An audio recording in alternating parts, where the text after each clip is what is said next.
Bahu Laweyan.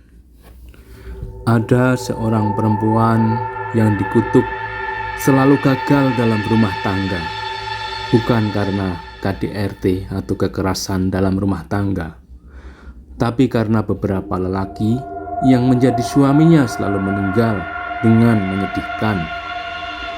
Dia adalah perempuan Bahu Laweyan. Disebut begitu karena bahu kirinya mempunyai tanda lahir atau toh sebesar uang logam. Mitos ini sudah tercatat sejak abad ke-9. Menurut serat Witaradya, karya Raden Ngabei Ranggawarsita, dikisahkan ketika kerajaan Pengging Witaradya mengadakan upacara penobatan raja. Sobat sang raja dari dunia manusia dan dunia demit pun datang. Salah satu demit bernama Gandarwa Kurawa ternyata naksir putri sobatnya itu yang bernama Dewi Citrasari. Namun tentu saja dia sungkan sama sobatnya. Karena Gandarwa Kurawa gak bisa move on, dia pun ingin punya seorang putri yang sama cantiknya seperti putri sobatnya. Dia pun bereksperimen dengan mengerahkan kesaktiannya, sehingga bersatulah jiwa manusia dan iblis di dalam tubuh istrinya. Ketika bayi perempuannya lahir, dia pun memiliki tanda Bahu Laweyan. Perempuan seperti ini dikatakan sejak lahir sudah ditaksir oleh makhluk gaib, sehingga ketika menikah, makhluk itu jadi cemburu dan mencelakai suami si perempuan hingga meninggal. Kabarnya kutukan ini bisa dilawan dengan ilmu singkir sangkala.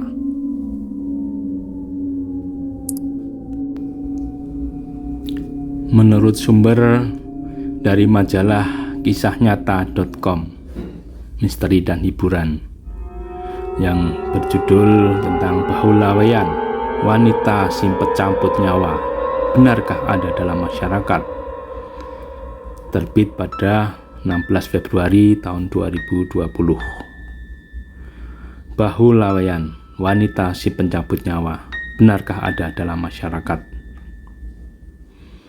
Pernahkah Anda mendengar cerita tentang wanita Bahu Laweyan atau kejadian misteri dalam masyarakat yang berkaitan dengan wanita Bahu Laweyan tersebut, yaitu seorang wanita yang dipercaya membawa kesialan bagi siapa saja, terutama dengan calon suami atau suaminya sendiri, atau bisa juga dengan lelaki yang berhubungan intim dengannya.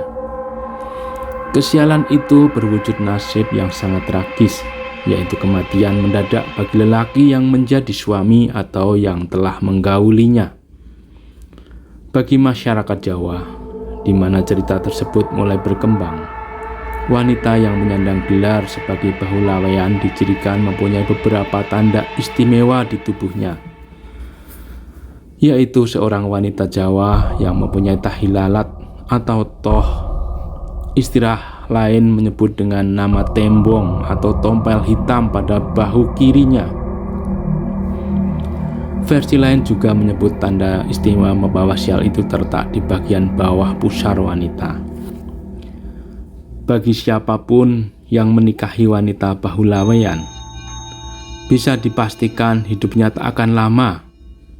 Begitulah inti tema atau pesan dari cerita wanita Bahu Laweyan. Meskipun cerita itu sekilas hanya berwujud seperti dongeng, legenda, cerita rakyat, atau folklore, namun diyakini memang benar-benar ada dalam masyarakat Jawa, baik di masa dulu saat cerita itu muncul, hingga berkembang dengan segala versinya sampai sekarang ini. Lalu bagaimana sebenarnya asal-usul cerita seram yang sangat merugikan kaum perempuan itu? Lantas bagaimana pula masyarakat menyikapinya? Ditilik dari namanya, yaitu Bahu Laweyan, cerita itu memang berkaitan erat dengan nama sebuah kampung atau wilayah di kota Solo. Tutur mendiang almarhum Dr. Andes Sudarmono SU, seorang sejarawan kawak asal kota Solo. Kampung yang dimaksud adalah Kampung Laweyan, terletak sekitar 5 km ke arah barat dari pusat kota Solo. Wilayah yang masuk dalam kecamatan Laweyan ini punya sejarah sosial yang sangat panjang. Bahkan keberadaannya nama atau wilayah Laweyan sendiri sudah eksis jauh sebelum Kerajaan Mataram Islam lahir. Diperkirakan sejak kekuasaan Kerajaan Pajang atau sekitar tahun 1568 Masehi, wilayah Laweyan sudah berdiri. Saat itulah seorang tokoh Islam yang bernama Ki Ageng Nis mulai mengenalkan budaya kain batik pada masyarakat di sana. Tokoh yang berdakwah Islam itu juga mengajarkan bagaimana cara memproduksi kain atau busana batik.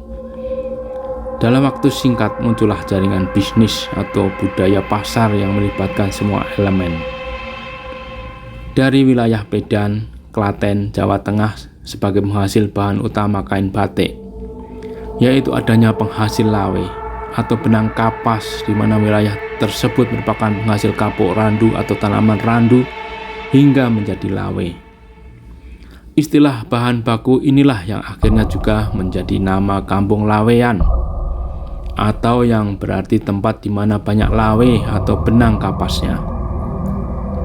Uniknya, semua pelaku pasar yang paling dominan dalam industri batik tersebut adalah kaum perempuan. Jadi dalam struktur jaringan pasar batik, wanitalah yang paling menentukan serta dominan. Lanjut sejarawan yang dulu menjadi dosen senior di Fakultas Sastra UNS ini. Menurutnya, peranan wanita tersebut juga sangat dominan dalam keluarga, hingga ada istilah Mbok Mase dalam menyebut kaum saudagar perempuan ini. Artinya seorang perempuan yang berkuasa atau mempunyai peran dominan dalam mengendalikan ekonomi serta hegemoni keluarga. Nah, karena etos kerja wanita saudagar batik ini sangat luar biasa, maka mereka dengan cepat bisa meraih kekayaan. Semangat inilah yang memunculkan perbedaan dengan budaya kaum aristokrat atau bangsawan di dalam tembok keraton.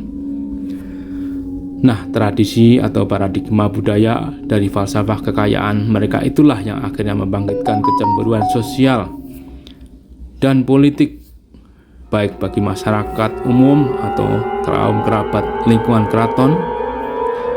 Terang pria yang telah dikaruniai 3 anak ini.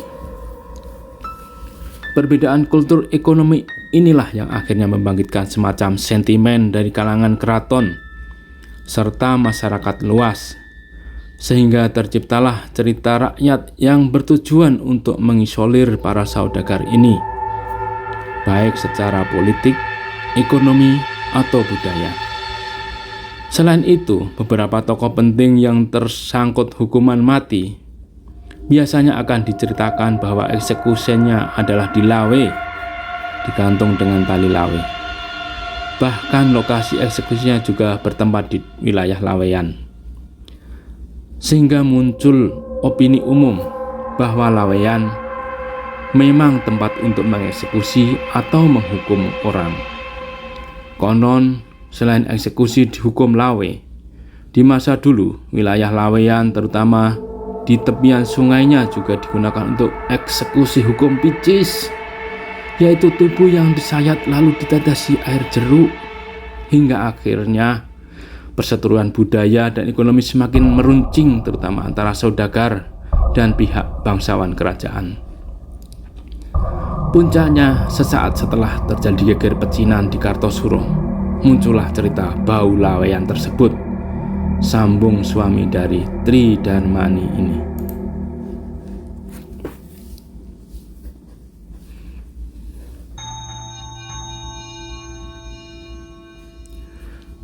Saat Raja Pakubuwono II atau PB2 melarikan diri dari Kartosuro, ia singgah di wilayah Laweyan. Di sana ia hendak meminjam kuda pada warga Laweyan untuk meneruskan pelariannya ke Ponorogo. Namun secara kompak semua saudagar Laweyan menolak untuk meminjamkan kuda-kuda tersebut. Akhirnya Pakubuwono II marah dan mengeluarkan sumpah serapah atau semacam janji kutukan bahwa kelak semua keturunannya tak akan menikah atau tidak boleh mengawini wanita-wanita saudagar Alambok Mase tadi. Begitu pula dengan keturunan para saudagar wanita itu. Sejak saat itu muncul cerita atau mitos tentang wanita Baulaweyan. Hal tersebut tentu saja diikuti oleh masyarakat luas lainnya. Cerita tutur rakyat Jawa tempo dulu ini tentu saja sangat tendensius, yaitu ingin menjatuhkan moral ekonomi kaum saudagar laweyan yang rata-rata dipegang oleh wanita. Jadi dari cerita hukuman lawe serta wanita Baulaweyan, sesungguhnya hanya untuk menciptakan ingatan publik agar selalu meminggirkan atau mengisolasi kaum saudagar laweyan ini, terangnya. Sementara bagi rakyat biasa sendiri muncul kecemburuan sosial akan keberadaan kaum wanita batik ini. Dengan tampilan rumah-rumah tembok berpagar tinggi, serta kekayaan yang sepertinya sengaja dipamerkan pada khalayak luas, maka nilai kecemburuan makin menguat, sehingga muncullah cerita Baulaweyan dengan versi yang berkembang, yaitu wanita saudagar yang mempunyai kelengkapan magis untuk meraih kekayaan. Wanita Baulaweyan digambarkan punya piaraan berwujud ular blorong di kemaluannya, kata pria yang semasa hidupnya sering menjadi pembicara dalam seminar bertema sejarah skala nasional ini. Nah, ingon-ingon atau ular piaraan itu dimaksudkan sebagai alat untuk meraih kekayaan dengan cara gaib yang cepat. Dalam istilah umum digambarkan sebagai piaraan untuk pesugihan. Cara bekerjanya adalah dengan memakan tumbal nyawa setiap orang yang berhubungan dengan wanita Baulaweyan ini. Semakin banyak tumbal nyawa, maka kekayaan si wanita semakin banyak. Bahkan ada tipologi atau penyebutan nama-nama lokal Jawa khusus untuk menggambarkan watak atau corak dari para makhluk iblis ini. Biasanya adalah nama-nama desa yang sangat kuno atau klasik, seperti misalnya Wiknyo, Kromo, atau Cokro dengan arti atau makna yang berlainan. Ada kalanya tumbal juga menimpa keturunan si wanita, yaitu anak atau keturunannya akan dipatuk si ular blorong saat masih ada di rahim. Jika tidak mati, maka si anak akan lahir cacat, baik fisik atau mental. Nah, fakta ini memang benar adanya, yaitu tentang tumbal yang memakan garis keturunan. Namun tentu saja penyebabnya sangat berbeda jika dilihat dari kacamata ilmu pengetahuan modern. Di zaman dulu, bahkan hingga sekarang ada sebuah tradisi bahwa semua saudagar laweyan jika akan menikahkan anaknya pasti akan memilih calon mantu dari kerabat atau saudaranya sendiri, meskipun itu masih kerabat jauh. Dan tradisi ini sangat ditaati, sehingga berusaha agar hubungan suami istri harus seiman serta masih satu saudara. Dengan besanan yang masih terhitung keluarga atau masih satu aliran darah, maka diharapkan kekayaan saudagar tak akan jatuh ke pihak lain, melainkan masih jauh ke tangan saudara atau familinya sendiri, tuturnya. Nah, jika dilihat dari ilmu pengetahuan biologis atau kedokteran, maka sifat pembawa keturunan atau gen dalam darah manusia memang sangat berisiko jika terjadi perkawinan sedarah atau incest. Risiko itu adalah hasil keturunan yang tidak sempurna seperti yang diharapkan. Bisa jadi anak cacat mental atau fisik. Meskipun tak semua risiko itu terjadi, namun ada kalanya terjadi juga. Jadi sejak pemerintahan Mataram Kartosuro hingga pemerintahan Pakubuwono II, semua image negatif tentang wanita Baulaweyan terus dihembuskan untuk memojokkan kaum saudagar laweyan hingga memasuki usia abad ini. Cerita itu masih berkembang dalam masyarakat, dan dalam beberapa kasus memang benar-benar terjadi seperti apa yang digambarkan dalam cerita Baulaweyan tersebut. Bahkan cerita itu berkembang atau meluas dan dilekatkan pada wanita yang secara geografis dan sosial berada di luar kaum saudagar laweyan itu, paparnya. Dalam masyarakat Jawa, khususnya di wilayah Solo dan Jogja, cerita Bahulaweyan memang tidak mengada-ada, tapi memang terbukti ada. Sering terjadi dalam kampung atau komunitas seorang wanita dikucilkan karena terbukti dia ditengarai atau dicurigai sebagai Bahulaweyan, sehingga mengakibatkan suami-suaminya meninggal dunia. Bahkan yang tragis, ada yang sempat dikucilkan oleh keluarganya sendiri. Hal tersebut bisa jadi memang ada rumus tertentu dari hukum Pakuwon atau weton Jawa yang mengatakan demikian. Lanjutnya lagi, weton atau hari kelahiran seorang yang berhubungan dengan hari pasaran Jawa seperti Pahing, Kliwon, Legi, Wage, atau Pon memang diyakini membawa nasib atau takdir tertentu dalam diri seseorang. Bahkan sering juga ditandai dalam wujud fisik seperti tanda toh atau tompel hitam dalam tubuh seorang bayi wanita. Nah, fenomena inilah yang akhirnya juga memperkuat keberadaan wanita Bahulaweyan tersebut. Ia sendiri juga mengaku mempunyai beberapa contoh nyata kejadian yang berhubungan dengan wanita Bahulaweyan tersebut. Namun, ia mewanti-wanti agar nama dan lokasi dari beberapa wanita yang ditengarai sebagai Bahulaweyan tersebut tidak usah ditulis demi kenyamanan semua pihak. Di tempat lain seperti di Kampung Laweyan sendiri juga muncul cerita misteri dari Bahulaweyan.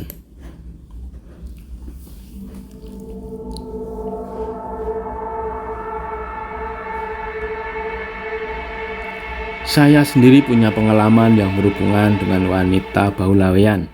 Aku Pak Dudung, 60 tahun, nama samaran.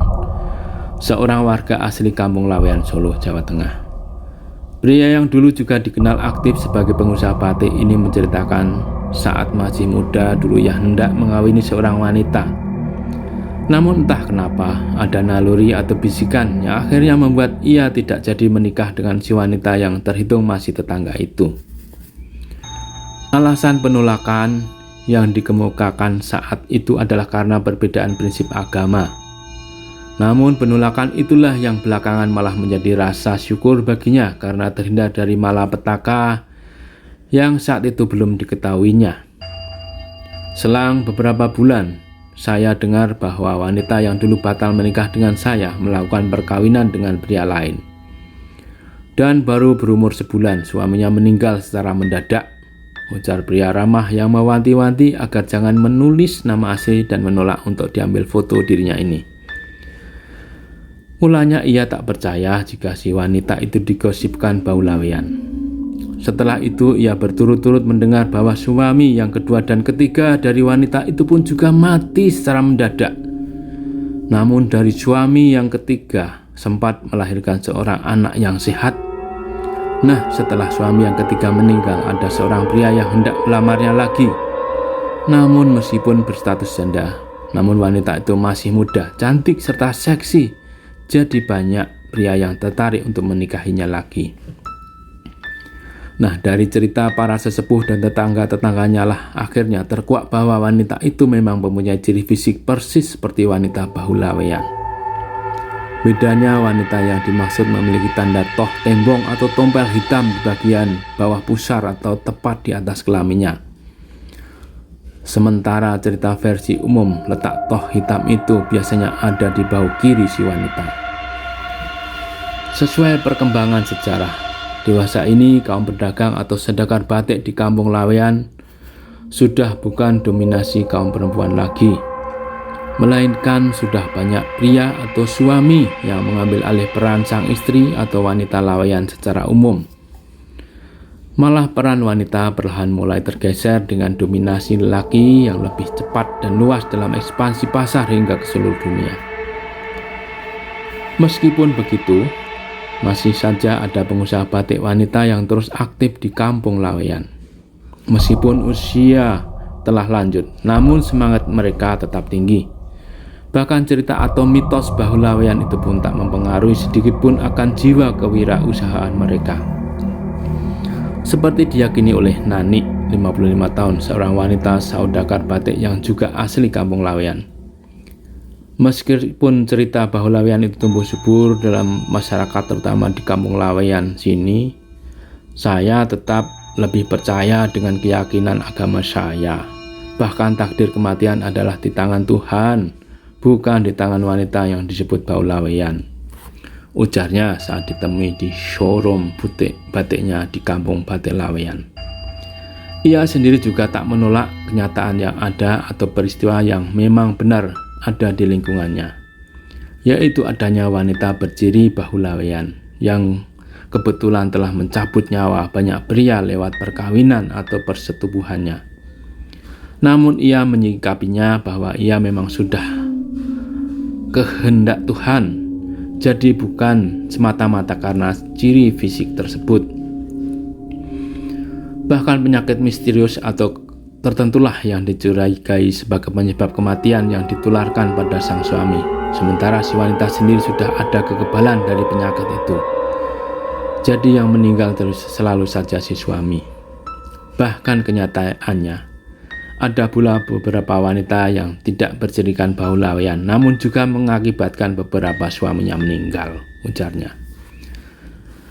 Jadi ia pun tetap memegang teguh keyakinan ajaran agamanya sendiri, bahwa Baulaweyan memang hanya mitos. Namun lepas dari pendapat awam yang mengklaim dari dunia modern ini, mereka tetap saja was-was jika mendapati calon istri seorang wanita dengan ciri Baulaweyan. Bahkan langkah ruwatan pun atau upacara penolak musibah sering ditempuh untuk menolak malapetaka karena kutukan wanita Baulaweyan ini. Pria Baulaweyan pun juga ada. Sebenarnya Baulaweyan itu tak hanya disandang oleh wanita, melainkan ada juga pria yang menyandang predikat sebagai pria Baulaweyan, ujar Gusti Buger, 53 tahun, seorang budayawan dari Keraton Kasunanan Surakarta saat ditemui terpisah di Sitihinggil, Keraton Surakarta ini. Pria yang punya atribut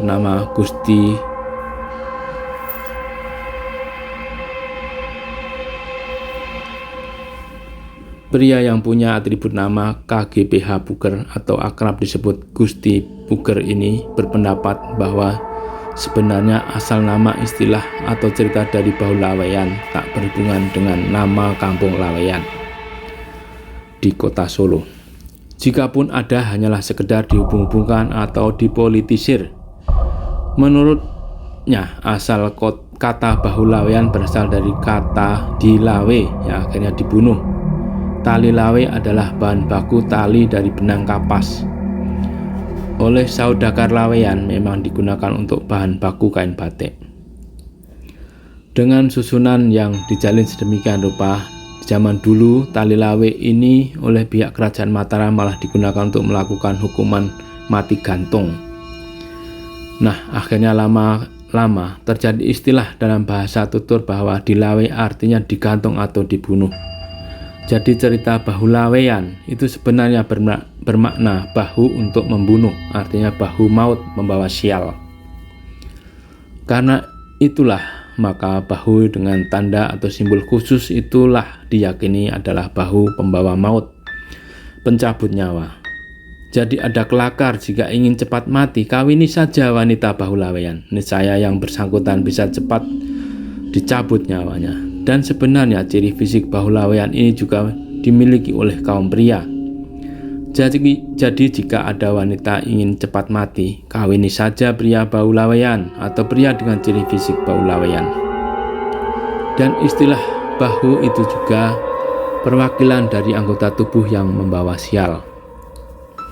Jadi sangat mungkin tanda maut itu bisa juga memang ada di mana-mana, bisa di bawah pusar, paha, kaki, dan lain-lain, ujar putra dari Raja Pakubuwono XII ini. Menurutnya, cerita itu sebenarnya perwujudan dari budaya masyarakat Jawa yang kental dengan adanya adat ruwatan untuk menolak Sukerto atau pengaruh sial dan malapetaka yang dimungkinkan menghinggapi diri seorang atau berpengaruh pada orang lain. Di zaman dulu yang paling lazim dilakukan untuk melakukan upacara ruwatan adalah dengan memanggil dalang wayang, terutama wayang kulit. Dengan mengadakan pentas wayang kulit atau dengan menanggap wayang, maka dipercaya bisa membebaskan yang bersangkutan dari pengaruh buruk Aurasial atau Sukerta itu. Lanjut, pria yang mengurusi masalah wisata serta perpustakaan dalam kompleks Keraton Surakarta ini. Nah, lambat laun masyarakat yang terlanjur punya prasangka buruk atau was-was dengan adanya ciri fisik ala Bahulaweyan yang dimiliki. Itu pun akhirnya juga mengadakan ruatan dari jasa si Ki Dalang tadi. Jadi karakter atau ciri fisik dari diri seorang itulah yang akhirnya malah menjadikan cerita atau mitos dari Bahulaweyan itu pun makin berkembang. Ada yang percaya, ada juga yang tidak dengan cerita mitos itu. Namun bagi Anda yang masih bujang, siapkah Anda nantinya jika ternyata calon istri atau suami Anda punya ciri sebagai Bahulaweyan saat memadu kasih di malam pertama? Tentu saja Anda sendiri yang bisa menjawabnya.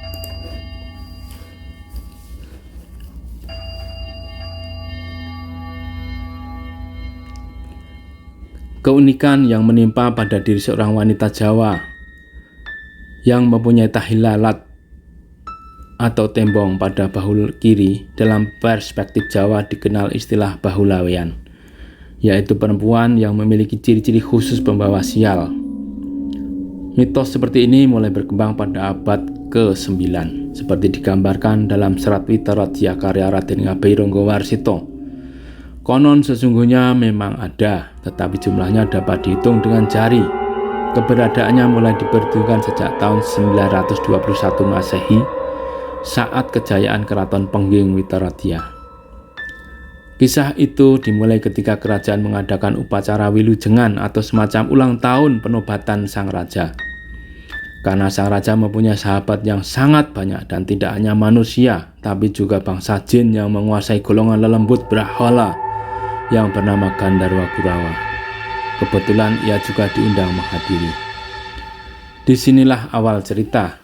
Ketika berlangsungnya pesta raja, Gandharwa Kurawa sangat tertarik dengan kecantikan putri raja yang bernama Dewi Citrasari. Namun di sisi lain ia tidak dapat berbuat apa-apa karena sungkan dengan sang raja yang juga sahabat karibnya. Karena saking cintanya sebagai pelampiasan, Gandharwa Kurawa mencari segala cara untuk bagaimana bisa mendapatkannya. Segala kekuatan dan kesaktian dikerahkan saat ia berhubungan intim dengan sang putri. Percampuran antara benih manusia dan jin yang telah disusupi iblis bersatu. Ketika bayi tersebut lahir memiliki tanda khusus berupa toh atau tompel sebesar uang logam yang terletak pada bahu kiri, yang oleh masyarakat disebut dengan nama perawan Bahulaweyan. Konon menurut kepercayaan masyarakat, perempuan Bahulaweyan kehidupannya berjalan tidak normal. Hal ini disebabkan wanita tersebut dimengeri oleh aura makhluk halus yang sangat jahat. Ia mempunyai berbagai macam keganjilan-keganjilan yang tidak dijumpai oleh manusia lainnya. Suasana mistis selalu mengiringi sepanjang hidupnya, seperti tatapan matanya yang kosong, pendiam, serta menyendiri. Konon ia kebal terhadap serangan berbagai ilmu hitam seperti santet, teluh, dan lainnya. Namun siapa saja yang menjadi suaminya saat berhubungan intim dengan perempuan tersebut bakal mati dengan cara mengenaskan. Karena masyarakat sudah terlanjur dan sangat mempercayainya secara turun-temurun, serta menjadikan suatu ancaman meski belum tentu sumber kebenarannya.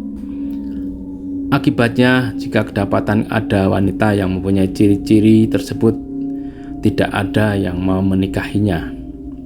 Ironisnya, ia akan dikucilkan baik oleh penduduk setempat atau lebih tragis oleh keluarganya sendiri. Begitulah cerita Bahulaweyan, wanita si pencabut nyawa, menurut versi majalah Kisah Nyata, Misteri dan Hiburan, tanggal 16 Februari 2020. Isi di luar tanggung jawab kami.